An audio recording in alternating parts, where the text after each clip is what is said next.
All right, happy Moundville Monday, everybody. We are live, or we should be. I'm going to check that out. We should be live on Moundville Archaeological Park and Museum Facebook page. Looks like we are live there, so everything is working properly there. And we also should be live on the UA Museum's YouTube channel, which you can find at youtube.com/UA Museums.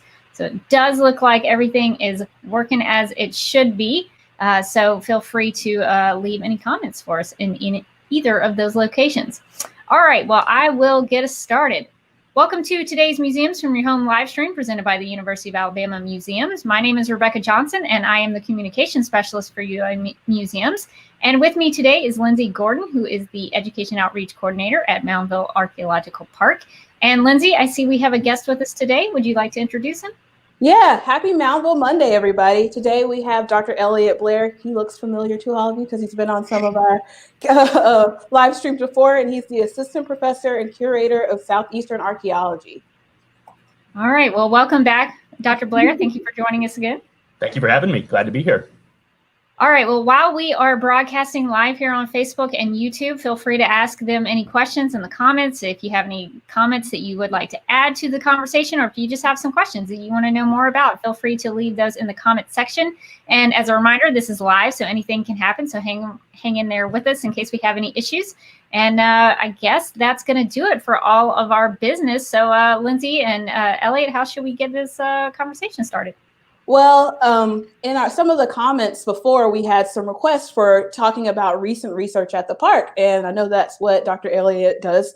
So he's going to talk to us today about our recent research archaeological research that's been done at the park. So Dr. Elliot, what's been going on down there? All right. Thanks, Lindsay. So what I want to talk about today is what we've been doing with the Moundville Field School. And this is a class that I teach every fall for undergraduate students at the University of Alabama. And I've been doing this for the last 3 years, since 2017. And this is actually a program that's been going on for many, many years. Prior to me, Dr. John Blitz taught the field school. Dr. Knight has taught the field school. It's been going on for a very long time. And so when Dr. Blitz came to me in 2017 and said, "Do you want to take it over and start teaching this class every fall?" I said, "Absolutely." And then I thought, where do we dig? What are we going to do? And so I talked to a lot of folks, to get some ideas, thinking about the site, what would be interesting, informative, useful, and important work to do. And one of these conversations I had was with Matt Gage, the director of the Office of Archaeological Research. And he suggested that we might want to work at an area on the riverbank. Rebecca, can you advance the slide here? And so we're looking at a picture of Moundville, the site right now. And there, what we can see in the red oval, this is an area along the Black Warrior River, the sort of the northeastern portion of the site that's suffering severe erosion. In the last 10 years, about 30 meters of riverbank have eroded, and archaeological features, artifacts, are eroding into the river, and it's been pretty destructive to the site.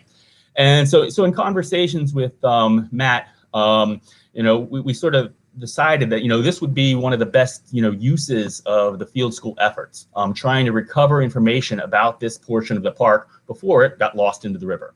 And so for the last 3 years, we focused our efforts in this area. Can you advance to the next slide? And so we're not the first ones to work in this area. Back in the early 20th century, 1905, 1906, Clarence More, a wealthy amateur archaeologist from Philadelphia, he went all over the Southeast in his steamship, the Gopher, excavating important archaeological sites. And he spent a couple of field seasons working at Moundville. And we can see here, this is the map that he drafted of his efforts of the mounds at the site. And I'm sort of numbering the mounds at the site and sort of identifying where he worked. And can you advance it one more? And so right here, that area circled, this area labeled W. This was an agricultural field that Moore spent a couple of days working in. And this is precisely now, you can see how far this area W is from the riverbank. Right now, that riverbank has receded, so it's right up and actually intruding into that area marked as W. But so Moore spent several days working in this area, uncovering numerous burials, lots of artifacts, all kinds of materials. And then after he finished his excavations in this area in in 1905, 1906, almost no archaeological work that we're aware of took place in this area. But with the ongoing erosion, it became an area of concern and an area of interest. So in 2017, I decided to work in this area with the Archaeological Field School. And so the first thing we did is we decided to do some extensive geophysical surveys. And these are techniques that we use to map what's buried underneath the ground without disturbing the archaeological remains, without doing any excavations. And so we spent a couple of days out there removing underbrush, so that we could get the equipment in there to do these surveys. We encountered a number of copperheads, lots of poison ivy. We had a good time. And so what you can see here, this is a couple of my students working with me using an electrical resistance meter. And what this does is it injects an electrical current into the ground. And then it measures how easy or how difficult it is for that current to pass through the soil. And we record the resistance of the soil in ohms. And we place these the electrodes into the soil at regularly spaced intervals, and then we map the resistance across the site. And if you advance to the next slide, we can see an image of what this data looks like. And so what we can see here, we can see where the riverbank is. They're running from the southwest to the northeast of the site. That big sort of brown line running across is the boardwalk. As part of the nature trail, it's the boardwalk running across there. And that double black line going across there, that's the nature trail road that sort of runs through the area. And then this black and white image across there, this is mapping the electrical resistance of the area. Areas that are in black, those are more resistant, and it's harder to push an electrical current through the soil. And areas that are white or lighter in color, that's where it's easier to push an electrical current through the soil. And so it's, these images, they're often a little challenging to interpret. You can, sometimes you have to squint a little bit to determine what you're seeing. I see Lindsay laughing there. She does a lot of these geophysical surveys and knows how challenging it is to interpret them sometimes. Yeah, sometimes you just have to hold your mouth just right and turn your head to the left. Yeah, everybody always comments it's like one of those magic eye things where you sort of have to squint and back away slowly and see what you can see. But in this one here with the resistance, a couple of things jump out pretty clearly, I think, or at least I think I can see them. There's a couple of sort of rectilinear anomalies, sort of squarish shapes, rectangular shapes, circular shapes. And these are the types of things that we want to look for in the data, things that have sort of a regular geometry, things that wouldn't have been caused by natural processes, but probably human processes, the construction of buildings, the removal of soil, the digging of pits, things like that. And so we see a couple of large scale sort of geometric features running through this data here, square rectangular features. And so this is one of the techniques we use. We used actually a number of other techniques too. And can you advance to the next slide? Lindsay actually came out and helped us conduct a ground penetrating radar survey across the area. I don't know if you want to say something about the instrument in this work. You're a specialist in this. Sure. So ground penetrating radar is basically what it says. It uses radar waves to see inside the ground whether something has been, I guess, for lack of a better, dug up or not. So it shoots these conical shapes conical waves into the ground, and then it bounces back up to the antenna, and I can actually read it on that small screen that I call Jessie. So it spits out these things called radar waves, and anytime there is a change in the soil or a change where things have been dug up, I can actually see that on the screen. It's called an anomaly. So we actually did, I think we did the same blocks that you did. I went over the same survey area that Dr. Blair did to see what kind of data we would get along with the field school. Yeah, Lindsay was very gracious to come out and teach my students how to use this equipment and collect a lot of data for us. And yeah, as she said, we did the exact same area that we collected with the resistance meter. And one of the reasons we did this is because these instruments, They work on different geophysical principles, and so they show different types of archaeological features. So something that might show up really well with an electrical resistance meter might not show up in the radar, and something that shows up really, really nicely in the radar might not show up very well with an electrical resistance meter. And so by combining these instruments and looking at the types of geophysical anomalies that they document, and putting it all together, we can get a much better picture of what's going on underneath the site before we even put a shovel into the ground. Can you advance the next slide? And so this is one of the images that Lindsay put together for us. What do you see, Lindsay? So there were a lot of, so I call them cool spots and hot spots. So if you look at the blue, I call those cool spots. Typically there's nothing, or we can't really tell any anomalies in those areas, but those hot spots, or the yellow or the red, those are areas where they've sometimes been either disturbed or something has been moved in that area. So you can see there's like an L-shaped hot spot, but it also goes through the same area of Elliot's data. Yeah, can we flip back to the, sorry about it, I should have put it back to back. Can we flip back to that slide and sort of compare? Yeah, that one. So you'd see that large black splotch running in the same area as Lindsay's hotspot. So yeah, I thought that was cool that since we used those two techniques, that actually showed similar things. Just as I already know the answer to this question, but why do you think it's important to use geophysics before digging? Well, there's lots of reasons why we like to do this. One, it gives us a much wider picture of the area of what's beneath the soil that we can get with excavation.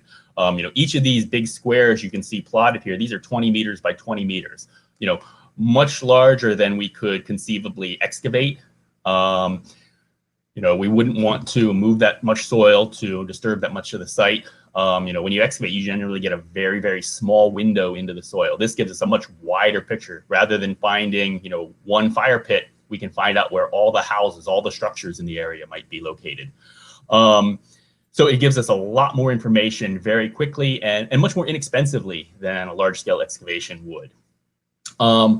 Number two, as we know from the excavations that C.B. Moore did in this area, there's lots of burials. There's lots of burials everywhere at Moundville. And one thing that we don't want to do is excavate burials. That's very important for our relationships with the descendant communities. They don't want their ancestors being disturbed, and we don't want to disturb their ancestors' remains. And so by doing these non-invasive, non-destructive geophysical investigations first, we can identify where burials are likely to be and then not excavate in those areas. And then, of course, Moundville is protected. It's in a protected site, and so we want to preserve it as much as possible for future research when people have even better equipment than this radar unit and this resistance meter that we're using.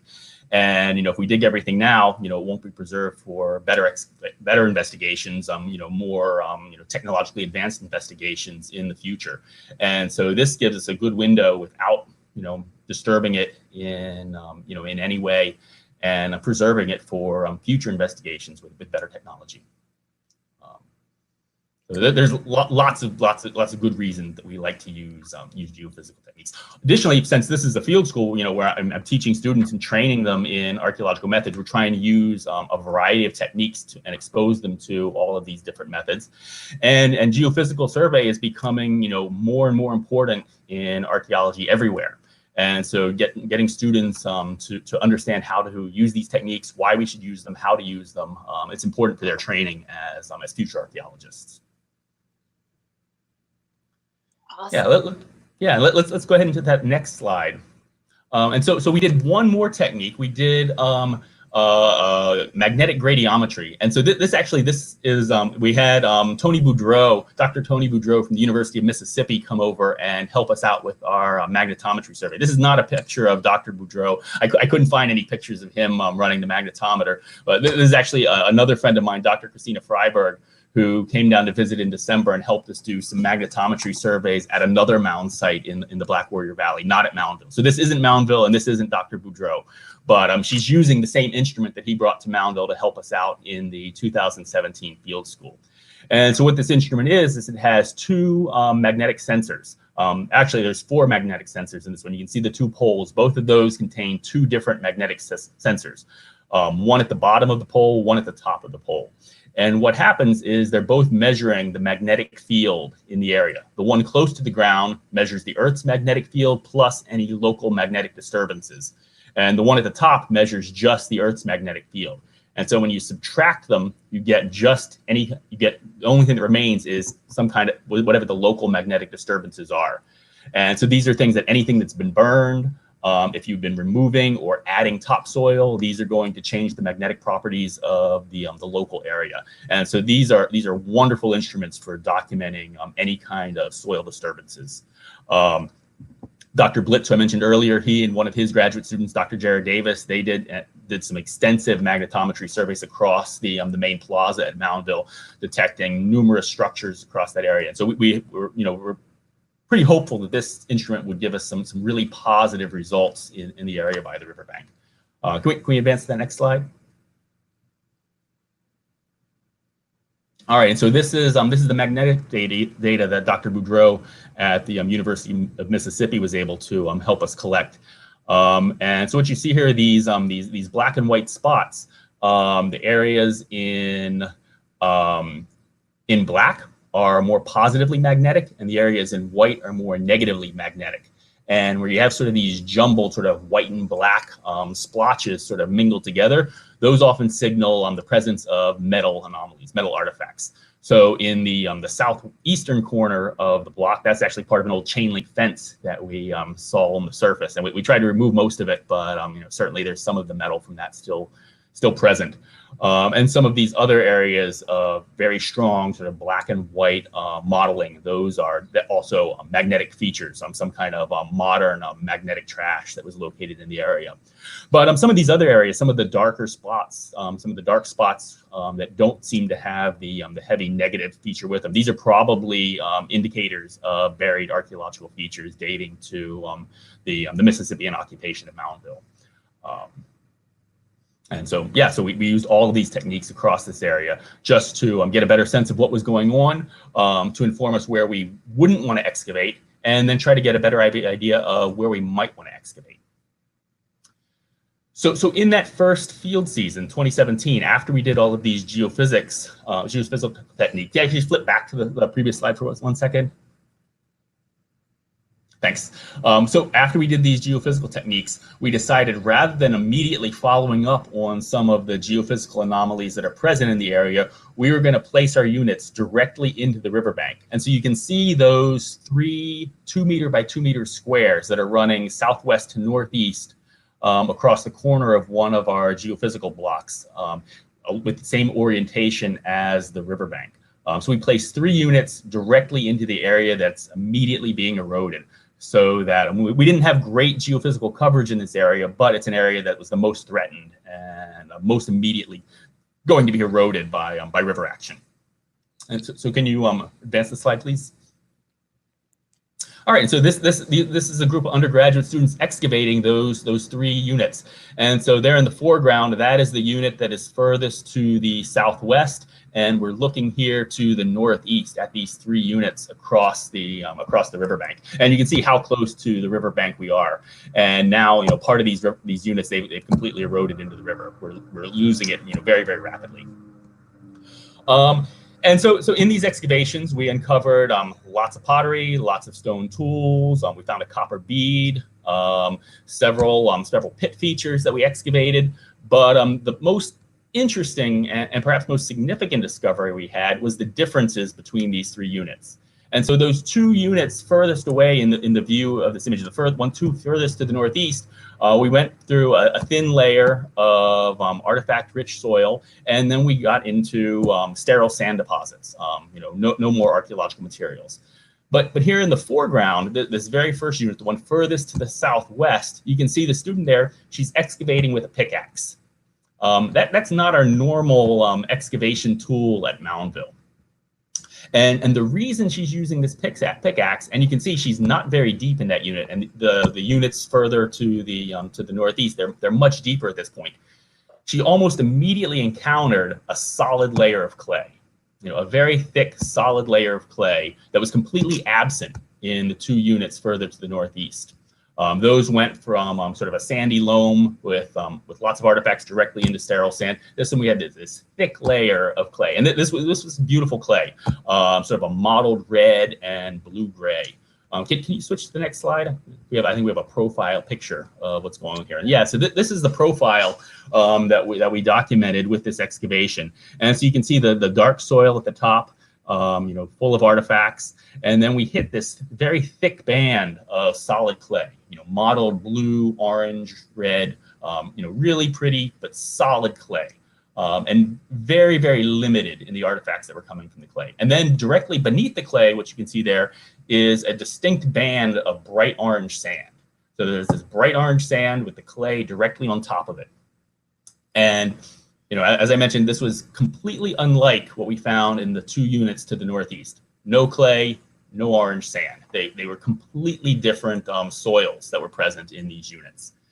And so we started thinking, why is this unit so different? And so we decided to try we needed to figure this out. So the first thing we did, can you advance the slide?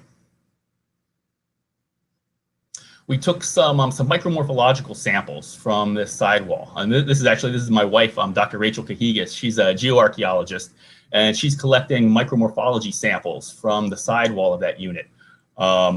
And what this is she collects, she cuts out and plasters intact blocks of soil. And you can see those white squares in the sidewall there. These are pieces of intact blocks of soil that she's plastering so that they maintain their structure. So they maintain the structure of the soil. So it's not loose sediment, but it's actually a block of soil maintaining its structure. And so she collects these intact blocks of soil, and then they're taken to the lab, and they're impregnated with a resin that solidifies them, turning them almost into a rock. And then we can cut them into very, very thin slides and mount them on microscope slides, so you can look at them under a microscope with backlight and look at the properties of the soil structure. The analysis, she was in the process of completing her dissertation when she collected these samples, and so the analysis of these samples hasn't been completed yet, but we're hopeful to get some good results very, very soon. But the idea here is that if this clay layer, if it's a natural layer, it's going to look very different microscopically than a layer of artificial fill. So in addition to collecting these micromorphology samples, we also took a step back and looked at LiDAR data that we had from this area of the park, topographical information. So LiDAR, this was where an airplane flies and it sends laser beams to the ground, which bounce off the trees, the ground, everything. And by the time it takes for them to bounce back to the airplane, you can measure the elevation of the surface. And can we advance to the next slide? And so here you can see on the left, that's the elevation map, the LiDAR map of the park. Those blue squares, those are the areas where we conducted our geophysical investigations. And those small black squares, those are those 3 excavation units we placed. And in the elevation data, the areas in red and orange are high elevation, and the areas in green and blue are low elevation. So the blue to the north, that's the Black Warrior River. The blue band running sort of north-south in a sort of sinuous way, that's the Carthage branch. And then we have the sort of the square white feature in the southwestern corner of the screen. That's Mound D at the site. And then we can see very clearly adjacent to where we were excavating a sort of an oval-shaped rise in the LiDAR. Something very mound-like in appearance topographically. Not very obvious as you're walking through the woods. Everything is heavily wooded. There are ravines and cuts everywhere back there. So it's hard to recognize that this is perhaps an artificial mound. But when you look at the LiDAR data and take this bird's eye view of what's going on, we get a very clear look at something that looks very mound-like. And on the right here, we have this is a map that was drafted for the park in 1930, I believe. and we can see Mound D labeled there pretty clearly.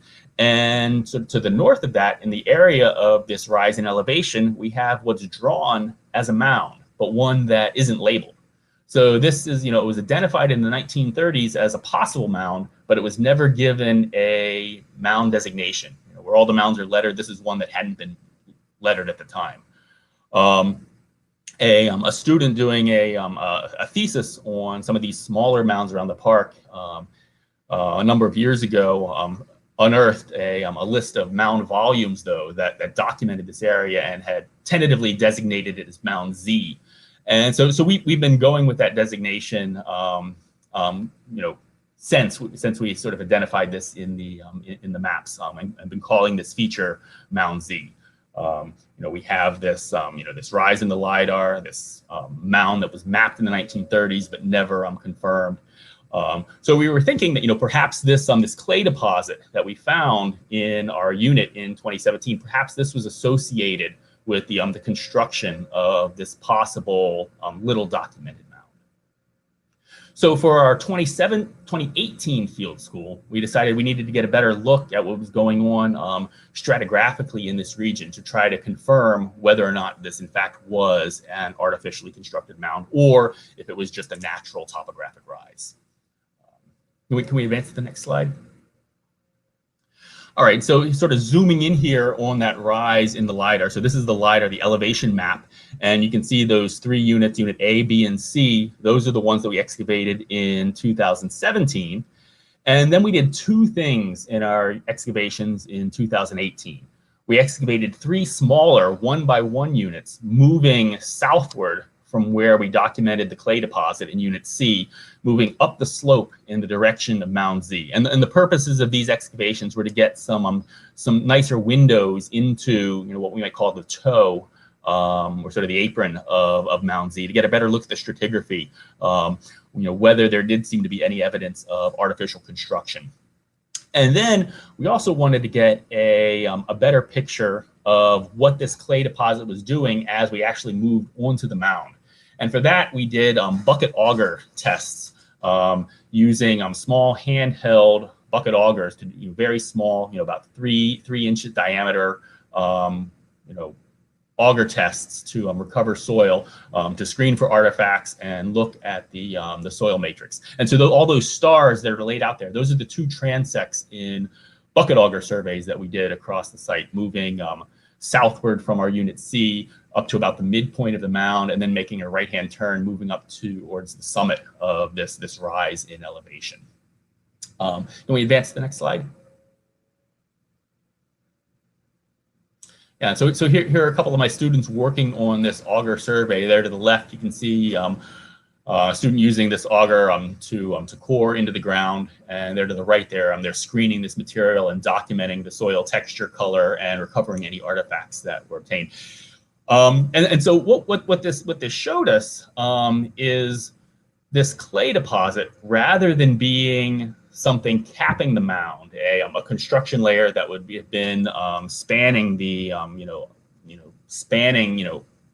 the mound itself, it actually appeared to be a very flat-lying surface of clay, a completely flat horizontal surface. This horizontal band of clay on top of this orange band of sand, and this rise was deposited on top of this clay surface.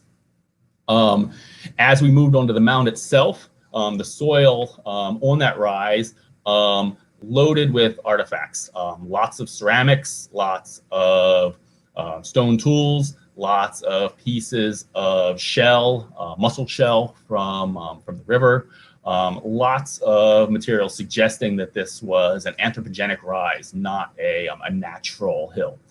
But we didn't see any evidence of construction layers, whereas a normal platform mound, like the larger mounds that you see surrounding the plaza, which are built up in distinct layers that are easily recognizable by changes in stratigraphy, we didn't see that in the auger tests here. It seemed to be a fairly uniform midden matrix. Lots of artifacts, fairly uniform soils on top of this clay surface.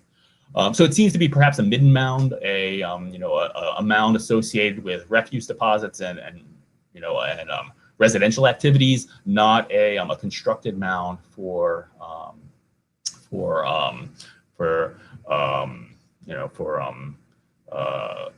place for someone to live on the summit. And then we're still trying to get a better sense of this clay deposit, whether this is a natural surface that would happen to be utilized as a platform for the mound to be constructed, or if this was actually a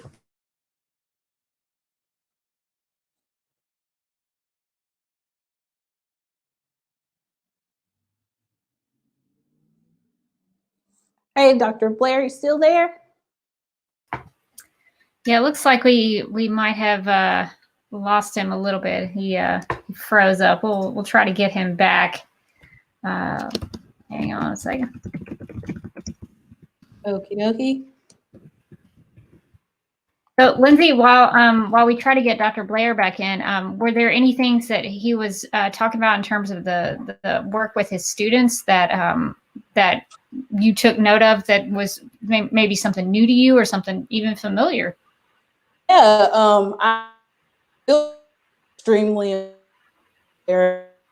he teaches basically an upcoming archaeologist the proper way to excavate, and the usage of new geophysical tools is probably my heart, because it's non-destructive at first, so that you can learn how to use these tools that you can see in the ground without even digging it up, so you can see those features without digging them up in the beginning. And sometimes we know they help us stay away from destructing anything, which is one of my favorite things.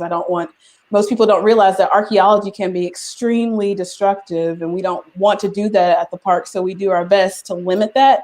And I appreciate the fact that they're actually teaching a lot more geophysical techniques here at UA to students. Yeah, you're actually digging in the ground and destroying the parts of the earth that you're looking at. So yeah, it can be very, very destructive. Like you said, geophysics actually helps you to be more selective too as to so you don't disturb it for future generations, and we don't want to disturb anybody either. Yeah. So have you been out to the field schools to see them work, or were you a part of any of the field schools? So I've helped with a couple of the field schools. I've helped with one of Dr. Blitz's field schools using the big antenna, helping him look at one of the mound, trying to think of slopes. So we worked out in the plaza one year, and then last year, or in 2017 and last year, I usually try to come out to help with the field school at least once a year to teach them about ground penetrating radar and what it does and how it's helpful. And they typically, like this project has, he's gotten to the point to where he's digging those different excavation blocks and doing the bucket augers and things of that nature, basically using the data that we found doing those geophysical explorations. How did you get into the ground penetrating radar stuff? Because that seems like a very specific skill set. So he mentioned Tony Boudreau, who works at the University of Mississippi, which is my alma mater. So I went to field school and learned how to use geophysics at Ole Miss. Shout out to Jay Johnson. Hi, Dr. Johnson. So he basically got me into doing the geophysics there. And so from moving there, I ended up doing a lot of osteology as well. So that helped me stay away from finding things that I didn't want to find. So very slight, it's a niche, but anybody can do it. I always tell people it's something that anyone can do. So it's a lot of, if you like a little bit of math, if you like Pythagorean's theorem, it's a thing for you, because you're always making squares. Count me out. I don't like math. I like being outside, and I could be into playing in the dirt, but they asked me to do math, and I think that disqualifies me. Yeah, that was just I learned how to use all of the techniques that he which is why I'm appreciative of what he does at field school, because that's how I learned all of the techniques, was by attending a field school that showed me how to do it as well.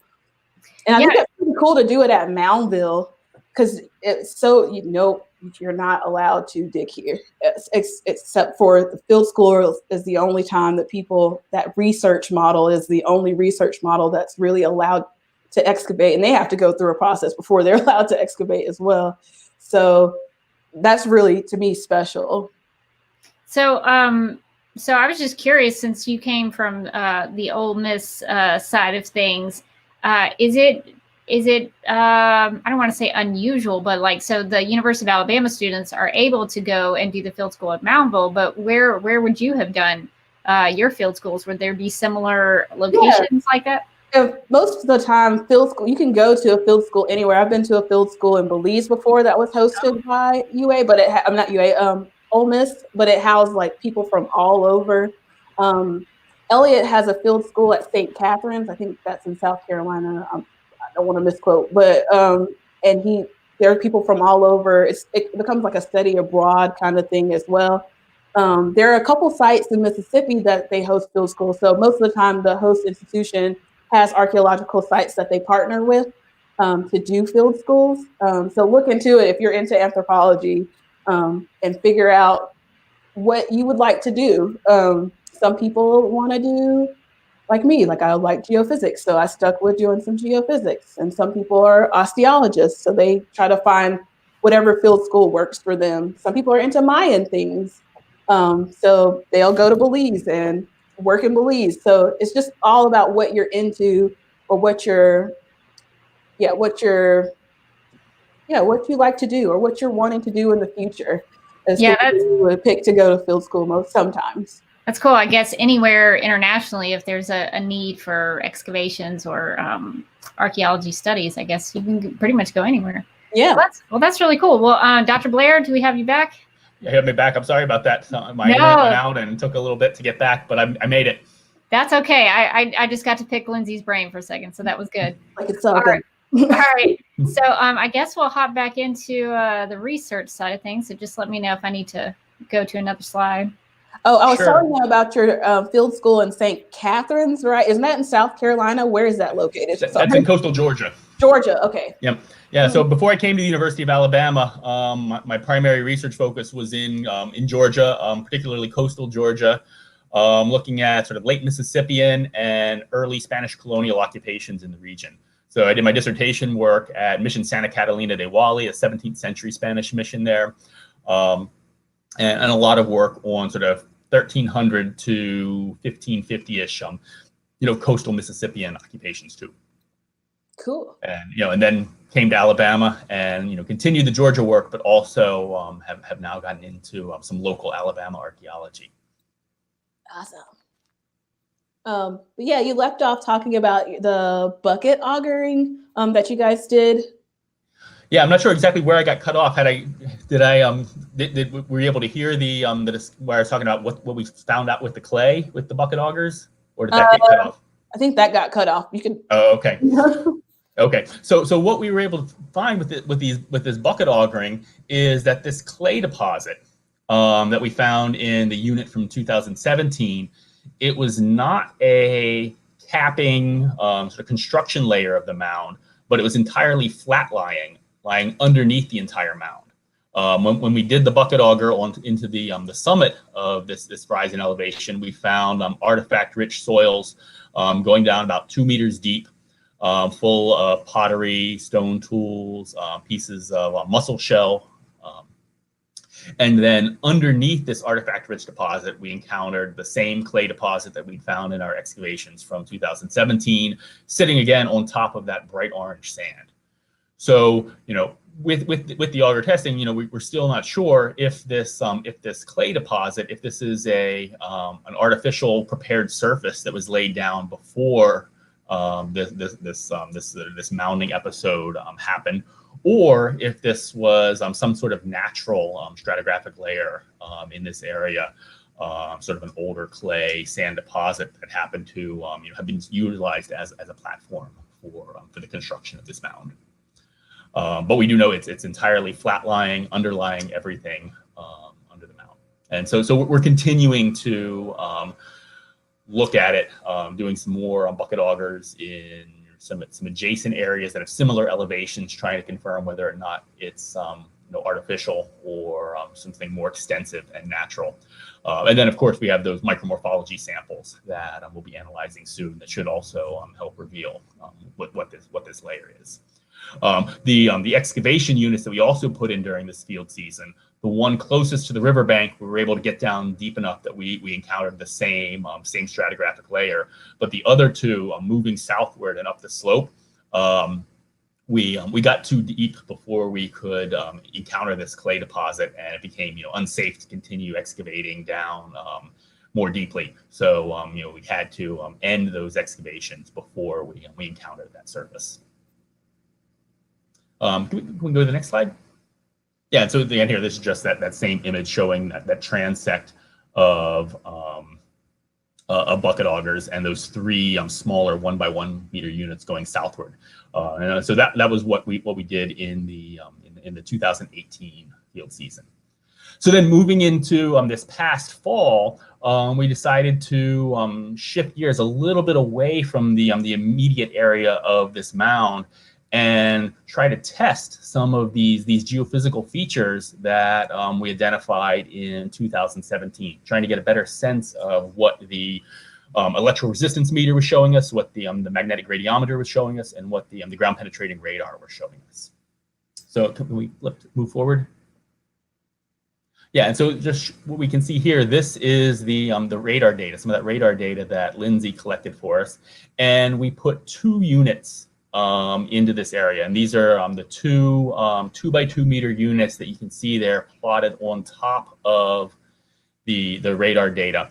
And so the one to the west, this one was plotted in one of Lindsay's cool spots in the radar, but this was plotted because it's sort of an area of moderate resistance in the electroresistance survey that seemed to have some geometry to it. And it was also adjacent to a 1 by 1 meter unit that OAR had excavated a couple of years earlier, and they'd encountered some architectural remains, particularly a large pit full of daub rubble. And we were hoping that this was evidence of some kind of structural deposit.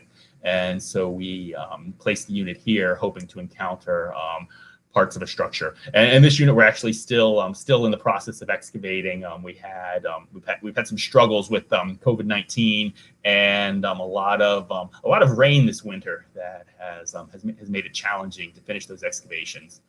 But then further to the east, we plotted a unit there. You can see into the edge of one of these hot spots in the radar, and this also intersected the edge of that large rectilinear feature in the resistance data. And so when we excavated this area, and so just if you can advance to the next slide, please. Sort of a zoom in on that area, you can see sort of how we're here on the edge of this hot spot in the radar data. And you advance one more.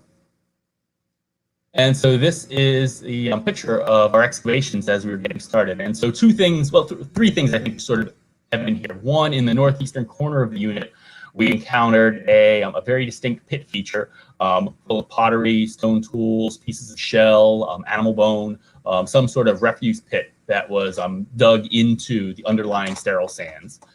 And then running sort of from the northeast to the southwest, we have that distinct linear feature. We interpreted this in the field as possibly part of a wall trench associated with construction endeavors. But unfortunately, this area, was heavily plowed. This was an agricultural field when C.B. Moore came here. So it's been heavily disturbed. And so this linear feature that we were interpreting as a wall trench, if it was in fact a wall trench, it was heavily truncated, and it only ended up being about 2 centimeters deep of the distinct band of soil. So we're interpreting it as a wall trench, but it's hard to say for sure since so little of it was intact. So these were the main 2 features that we encountered in this excavation. But it does line up quite nicely if we flip back to that previous slide, with that, sort of that same sort of angle, at least what I sort of see as sort of a square feature rotated about 45 degrees. So it, it lines up quite nicely with Lindsay's radar data. So that might be the direction we expand in this coming fall's field school. But we're still sort of figuring that out, where we want to go next, and what the most pressing question will be. And so here, this is just sort of the overview of what we've done to date in this area. This includes the last 3 field seasons of excavation units, the auger tests we've done, and the excavation units. And then also plotted here are a couple of units that OAR has excavated back in 2015. And these were units that they placed to recover eroding archaeological features and artifacts that were falling into the river, and as part of some proposed stabilization projects that might happen here in the near future. And so, a couple of those units are also evident in this image. So, this is all of this here. This is all the work that's taken place in this area since C.B. Moore was here in 1905, 1906. And so we're slowly figuring it out. We think we might have some sort of midden mound that we've identified here as Mound Z, and there's certainly lots of archaeological remains going on, as evident in the geophysical features in this area also. So we're still figuring out. It's a field school. We're only out there half a day, twice a week in the fall. So it's slow going, and the students are learning as they go. So we move fairly slowly. So it's been a couple of years to get where we are, but we're excited about where we're going to go with this. So that's what I've got. I'm happy to take questions or talk about any of this more. All right, so we do have a question. It looks like, are there opportunities for volunteers who want to come out and help with the field school or any of the research y'all are doing? We don't have anything in place for that right now, though I know the museum has expeditions that you'll do, and you have some opportunities for volunteers. I don't personally have opportunities like that right now, but yeah. Expedition in the future, that's one of be on the lookout for that to see about volunteer opportunities. I know that I don't know where you're located, but some states do different artifact days, but probably not right now, but different artifact days and different artifact washing days and things like that. So wherever you are, wherever you're located, be on the lookout for that too. And we did have a question here, Lindsay, about agriculture and gardening. Is that Elliot? Is that anything that you all run into, or is that more of a question about the Three Sisters Garden? Let's see. Yeah, it's a Three Sisters Garden question, and I don't.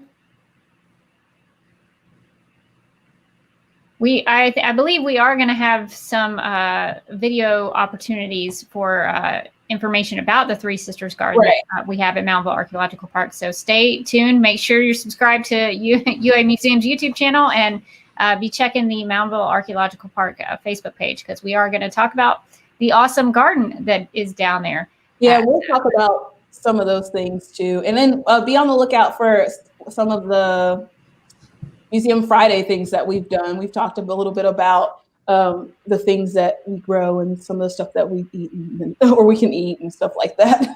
Yeah, check out our Family Friday live streams that we do. You can go and subscribe to youtube.com/UA Museums, and you'll never miss it. You will always be notified when things go live or when new videos get uploaded. So that's a great place to keep track of all that kind of content. We do have a question. When field school resumes, what is the next mound or area that is planned for excavation? There's a little bit more that I want to do in this area here by Mound Z. One thing I didn't talk about is to get a better sense of Mound Z itself and what it looks like. We did an electrical resistance tomography survey of it, and basically what this is you place a whole series of electrodes across in a line, and you shoot an electrical current between every pair of electrodes, and it can give you a 3D image of what's going on beneath the ground in sort of a profile.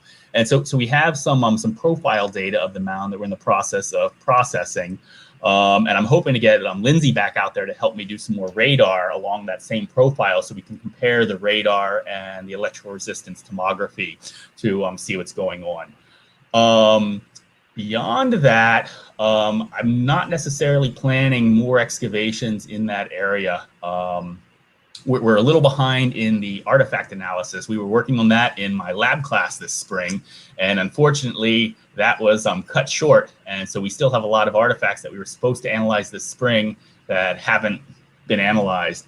And so we might take a break on the excavation in that area too, so we can get caught up on the artifact processing. So perhaps this fall we might try to document some other areas that are eroding, looking at just profiles that are being exposed and documenting profiles, and then doing more geophysical work in some other areas. There's lots of areas in the park that need additional geophysical work, and so I think that might be the direction we're going next. But I'm still planning, still thinking over. We're still sort of figuring out what's going to happen this fall, and so there's lots of possibilities. Well, that's really cool. Well, I'm very curious, Dr. Blair, about how your students. So Lindsay was telling me that now there's more of an emphasis on teaching students how to do this geophysical work without damaging any of the ground or any of the areas that you're working with. How was that previously taught before, and before we had this new technology to do it? Well, geophysics really sort of slowly started taking off in archaeology, in North American archaeology, in sort of the 1980s. But the equipment was always hard to come by, very expensive, and very hard to process the data.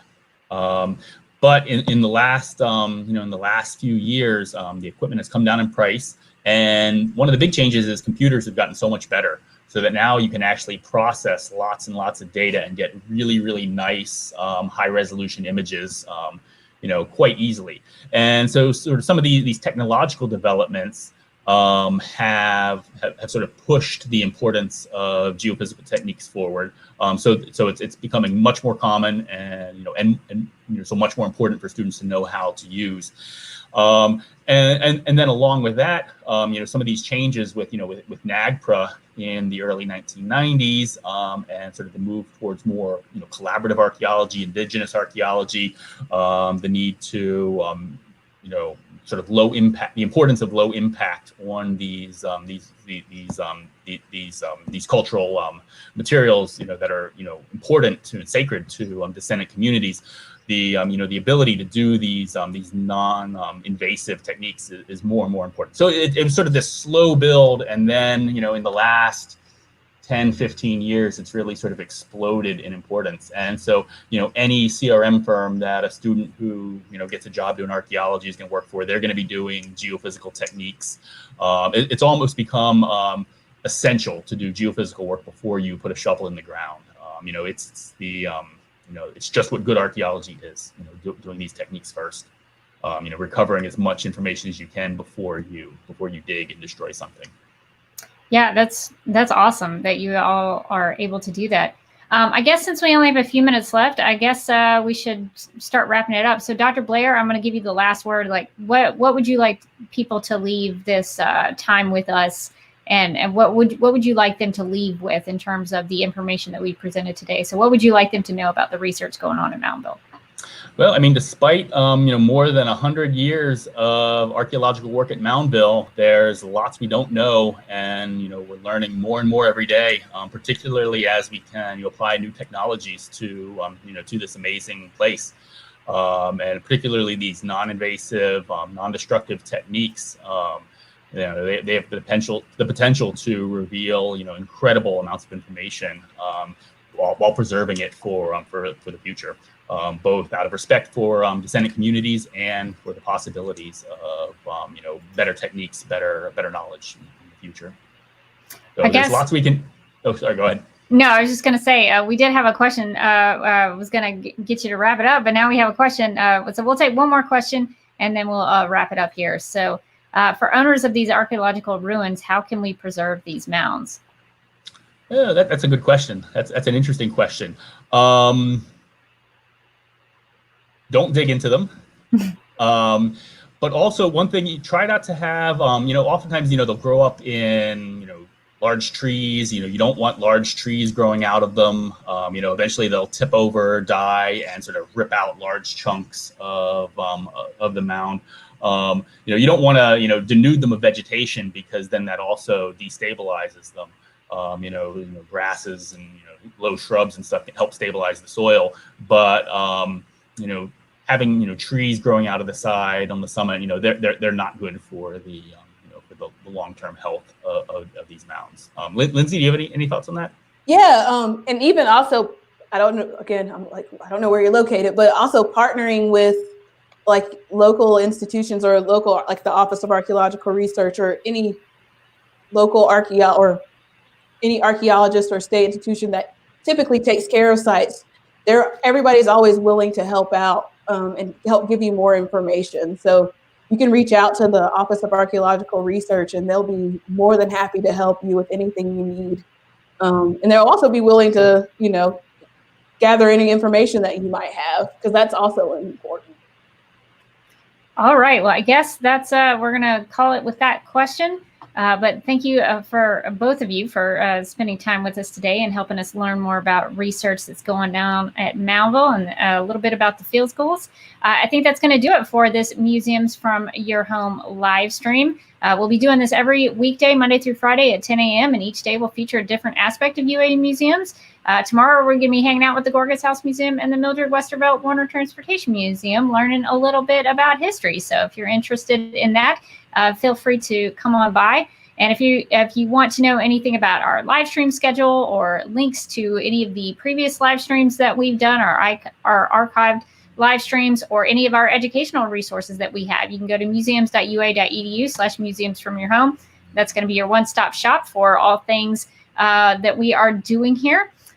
If you also are wanting to support what we're doing here, you can definitely do that, and you can go to give.ua.edu/museums, and that will give you the opportunity to become a supporting member. All right. Well, I think that is going to do it for our time here, but thanks to everyone who was watching, who will watch later. But thank you for visiting UA Museums from Your Home. All right. Have a great day, everybody.